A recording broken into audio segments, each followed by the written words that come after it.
sur notre émission de TED Talks. Aujourd'hui, nous parlons avec des experts sur quelques pays francophones et certaines crises qui y existent. Ils ont fait des études intenses et grâce à leur désir de changer le monde, mes invités continuent à achever à leurs rêves. Nous vous invitons de nous suivre. Alors, sans plus attendre, je vous présente Dr. Frida Cortez, le ministre des Affaires étrangères en Belgique, M. Obamide Samaye, Mme Sydney Brown, Mme Carrie Campbell et Dr. Soji Simanga. Merci. Bonjour, je m'appelle Dr. Frida Cortez et je suis une avocate pour les droits de l'homme au Vietnam. Je suis une ambassadeur des États-Unis au Vietnam. J'ai choisi cette carrière parce que c'est mon rêve d'aider et servir aux besoins des autres dans ma communauté. Ce choix de carrière est un excellent moyen d'attirer l'attention internationale sur les problèmes auxquels notre pays est confronté. J'étudiais dans l'Université de Pennsylvanie et Harvard et je suis un sénateur avec l'État de Californie.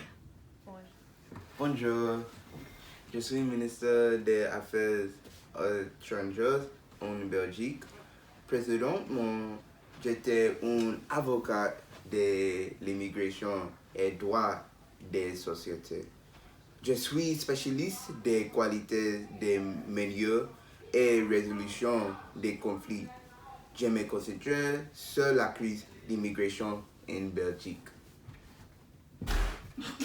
Bonjour, je m'appelle Sydney Brown et je suis femme politique pour Cameroun. En ce moment, je suis diplomate en Cameroun pour l'Australie. Mais je suis plus intéressée aux crises de Cameroun. Je suis née en Australie à mes deux parents, Robin et Stacy Brown. Mes parents sont éducateurs. Ma mère est prof et mon père est proviseur. Parce qu'il enseigne pendant que j'étais petit, j'ai toujours voulu apprendre. Que j'ai appris sur la crise en Cameroun, j'ai déménagé au Cameroun et je consacre mon temps à la création d'Ambazonia, un pays pour Cameroun anglophone. Oui, je suis jeune et la création d'Ambazonia n'est pas certaine, mais je pense que les gens d'Ambazonia ont une grande chance. Au revoir! Bonjour, je m'appelle Carrie Campbell Esquire. Je suis avocate de l'environnement. Mon entreprise est située en Guadeloupe et Tchad avec le problème de l'environnement. Je travaille avec des locaux, les gouvernements locaux et des autres entreprises. Je veux faire une différence en le pays Guadeloupe parce qu'elle est très importante pour le monde. Alors, Dr. Cortez, comment vous vous êtes impliqué dans cette cause? Je me suis impliquée dans cette cause parce que j'ai vu le traitement injuste envers les immigrants vietnamiens et plus de considération pour la sécurité et le bien-être dans le pays d'origine. Je sais que c'est d'être juge et de ne pas avoir de soucis pour votre bien-être. C'est pourquoi, après mes études, que je me suis impliquée davantage dans les affaires internationales et je parle de la crise au Vietnam et de ce que nous pouvons faire des citoyens au gouvernement pour aider à mettre fin à cette crise de manière pacifique. Dr. Cortez, que avez-vous fait jusqu'à maintenant pour votre cause? Jusqu'à présent, j'ai fait du lobbying au Sénat pour commencer à avoir plus de représentation pour les citoyens vietnamiens et immigrants. Puis, j'ai été sénateur pour l'État de Californie, où il y a une grande population vietnamienne. Aussi, je suis le président du réseau des droits de l'homme du Vietnam, ce qui signifie que j'ai milité activement pour une plus grande sensibilisation à cette crise en cours. J'adore des conférences à travers les pays pour sensibiliser et changer nos politiques d'immigration ainsi que pour changer notre rôle dans la communauté internationale.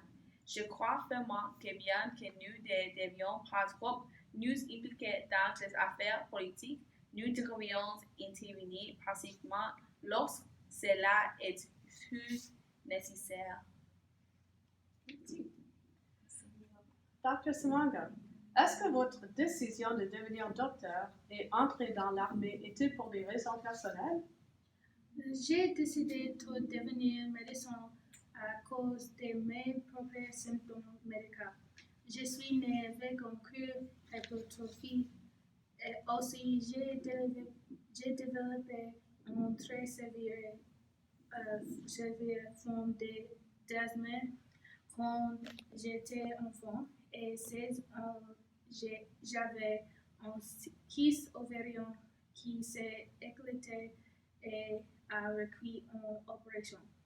J'ai commencé à étudier pour devenir docteur et aider les enfants pour qu'ils ne grandissent pas comme moi. J'ai décidé d'entrer les armées parce que je voulais voir le monde avec un différent point de vue.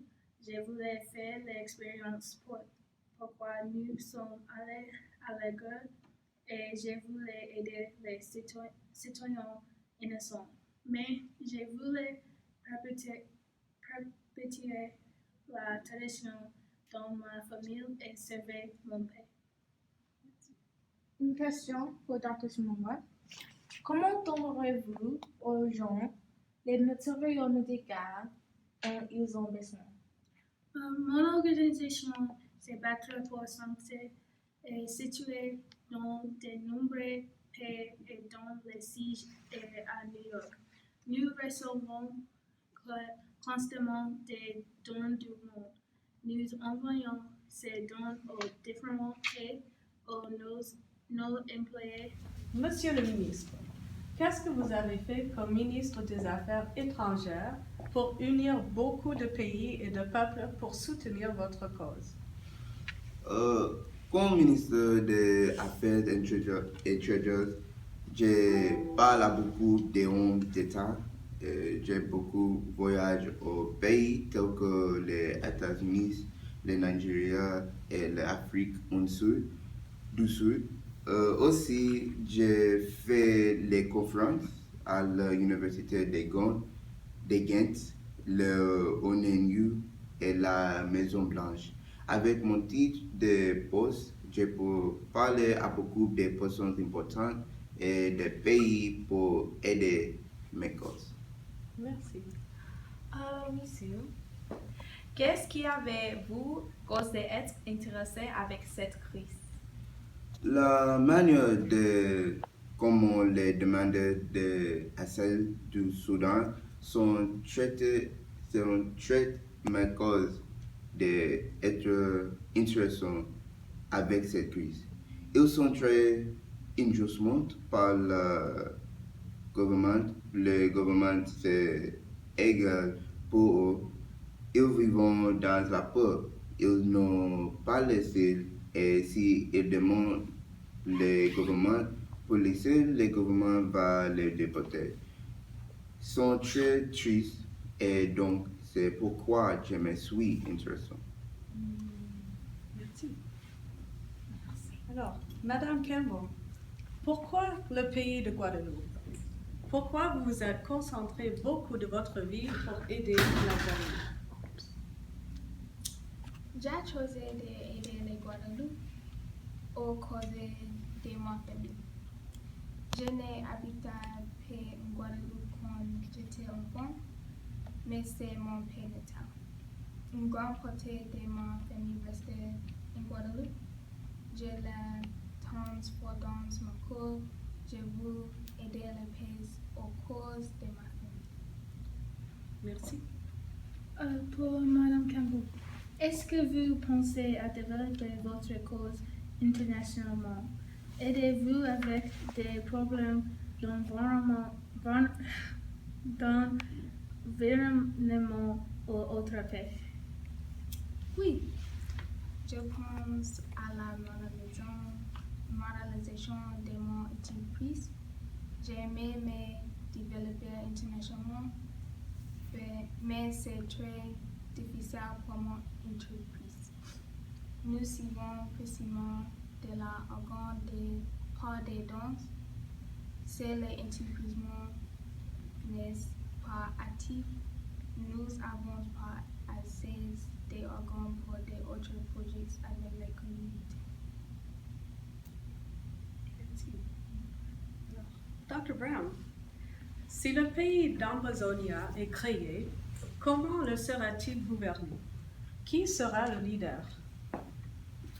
Le pays sera gouverné comme Cameroun. Amazonia suivra l'organisation gouvernementale que le Cameroun suit. Bien qu'il y ait une élection pour la présidence, les hommes chauds Ayaba et Ayok Julius ont une bonne chance de gagner la présidence. Dr. Brown, une question. Comment est-ce que votre organisation aide des gens du Cameroun? Les gens du Cameroun qui parlent anglais sont en Paris. Ils souffrent de la discrimination depuis que le Cameroun a obtenu son indépendance. Si les gens anglophones auront leur propre pays, ils ne souffront pas de la discrimination qu'ils ont souffert en Cameroun. Mon organisation plus consiste pour la création d'un nouveau pays. C'est intéressant. Bon, ben, cela conclut notre émission pour aujourd'hui. Je vous remercie d'être partagé votre temps avec nous. J'espère que vous avez appris des choses importantes sur les crises dans les pays francophones et vous pouvez nous rejoindre sur notre site web qui sera posté sur